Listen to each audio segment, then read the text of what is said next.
अभी आपने बिहार से महाराष्ट्र तक एनडीए और इंडिया गठबंधन में शामिल नेताओं के बयान सुने, जो बार बार दोहरा रहे हैं कि गठबंधन में कोई समस्या है ही नहीं। लेकिन सीट बंटवारे का फॉर्मूला क्या होगा, इस एक सवाल पर एनडीए और इंडिया गठबंधन के नेताओं की सांसें अटकी हुई है। महाराष्ट्र में प्रकाश आंबेडकर के तेवर इंडिया अलायंस में नए बिखराव के संकेत दे रहे हैं, तो बिहार में पशुपति पारस का रुख बीजेपी के मिशन 400 की राह मुश्किल बना रहा है। सबसे पहले बात बिहार में एनडीए के कुनबे में छिड़े सीट संग्राम की करते हैं, आपको दिखाते हैं।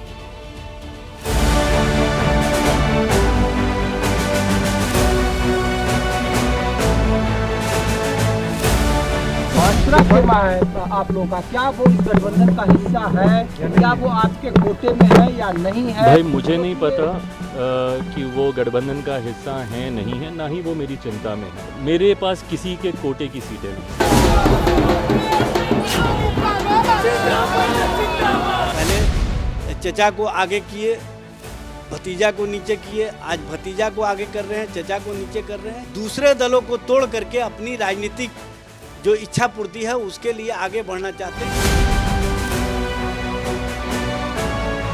घोषणा के बाद यदि हमको उचित सम्मान नहीं दिया गया तो हमारी पार्टी और हम लोग स्वतंत्र हैं, हमारा दरवाजा खुला हुआ। चिराग पासवान के तेवर, आरजेडी का तंज और सीट बंटवारे पर पशुपति पारस का बदला हुआ रुख बिहार की सियासी पिच पर गठबंधन के जरिए क्लीन स्वीप का ख्वाब देख रही बीजेपी की टेंशन बढ़ाने वाला है। पहले भतीजा नाराज हुआ, अब चाचा पारस का पारा तपिश बढ़ा रहा है और इस उठापटक के केंद्र में है सीट बंटवारा, जो कभी चिराग पासवान के पाले में दिखाई देता है तो कभी चाचा पारस के पाले में।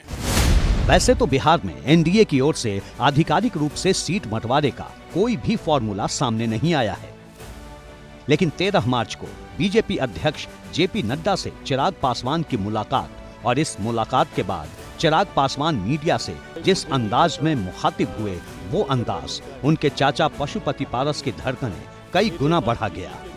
एनडीए के साथ जो हम लोग का पुराना गठबंधन रहा है, जिस गठबंधन के तहत दो बार हम लोग लोकसभा और दो बार हम लोग विधानसभा का चुनाव पिछले 10 सालों में हम लोग लड़ चुके हैं, पुनः उस गठबंधन को एक नई मजबूती देने का कार्य किया। आने वाले दिनों में लोक जनशक्ति पार्टी रामविलास सिर्फ और सिर्फ एक ही लक्ष्य के साथ इस रण में उतरेगी कि बिहार की 40 सीटें हमारा एनडीए गठबंधन जीतेगा। यूं तो चिराग पासवान ने अपने चाचा पशुपति पारस या फिर उनके दल राष्ट्रीय लोक जनशक्ति पार्टी का नाम नहीं लिया, लेकिन चिराग पासवान के बयान के बाद जो चर्चा शुरू हुई, उससे पशुपति पारस के खेमे में खलबली मच गई। दरअसल खबर है कि बिहार में बीजेपी 17 लोकसभा सीटों पर चुनाव लड़ सकती है, जबकि जेडीयू को 16 लोकसभा सीटें लड़ने के लिए मिल सकती हैं। चिराग पासवान की पार्टी को 5, जीतन मांझी की पार्टी को 1 और उपेंद्र कुशवाहा की पार्टी को भी 1 लोकसभा सीट मिल सकती है। बिहार में सीट शेयरिंग का ये फॉर्मूला चिराग पासवान की जेपी नड्डा से मुलाकात के बाद सामने आया और अब यही फॉर्मूला एनडीए में बगावत की राह खोलता दिख रहा है।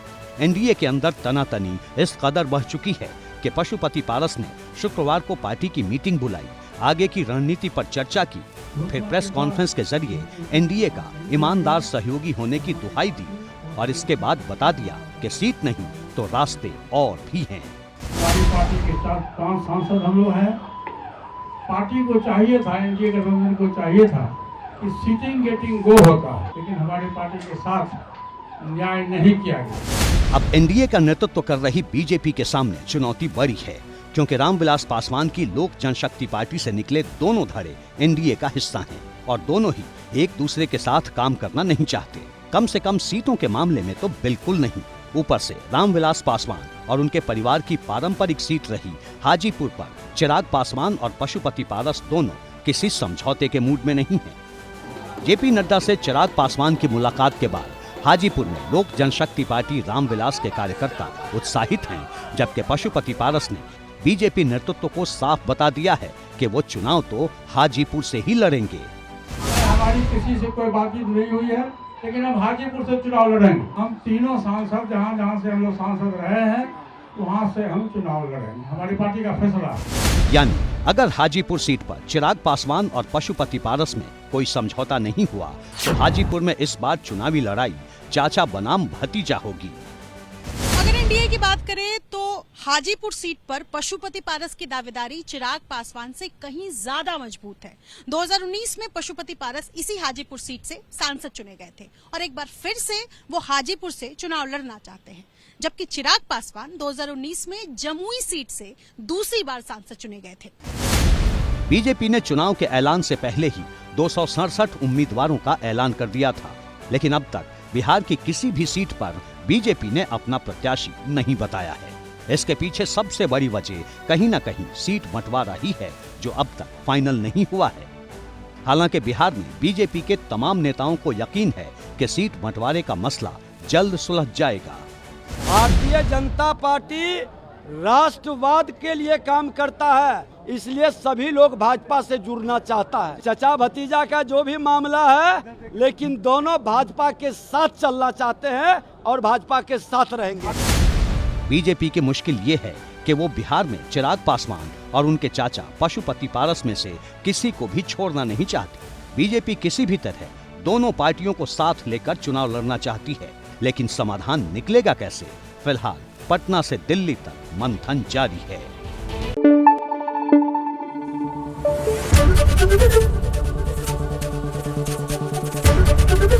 एबीपी न्यूज आपको रखे आगे।